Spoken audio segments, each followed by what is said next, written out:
Hello guys, यहाँ खरबुजा बन्दैछ टक्कसँग पारामा है। टक्कसँग पारामा यहाँ खरबुजा चाहिँ काट्दैछु होइन।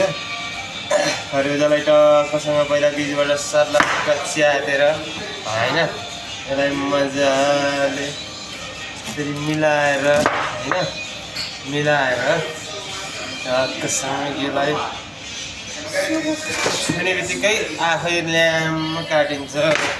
यसरी राखेर लाइनस गाइज है, खरबुजा चाहिँ अलि दामी छ। टक्कसँग राखेर अलि भारी छ कि गाइज।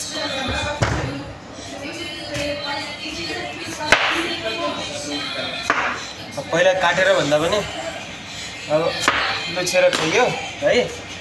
अनि अहिले चाहिँ टक्कसँग पारेर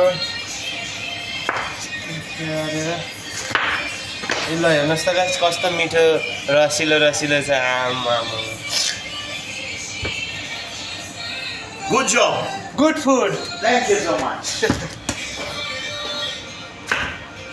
गाइस टक्कसँग यसलाई पारामा काटेर अब के गर्ने, यसरी समात्ने, ड्याङ्की ड्याङ हान्ने, सक्यो।